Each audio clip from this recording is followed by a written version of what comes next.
A od dnešného dňa Rudo Huliak bude žiť s tým, že na čele bude mať nielen pečiatku agresívneho hulváckého človeka, ale aj zradcu.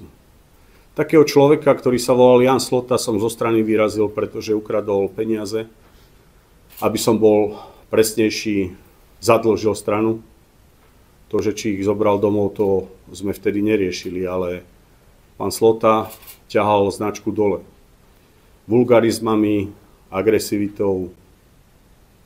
A ja nechcem, aby SNS taká bola. Takže aj v kontexte toho, čo sa udialo dnes, aj v kontexte toho, ako vystupoval, SNS sa od vyhlásení pána Huliaka dištancujem sa od jeho osoby, nechcem mať nič, aby ste v budúcnosti uvádzali v zátvorke pri jeho mene, že je SNS. Rudolf Huliak si začal písať svoj príbeh a ja verím, že nepôjde tak ďaleko, že opustí klub alebo zradí túto vládu.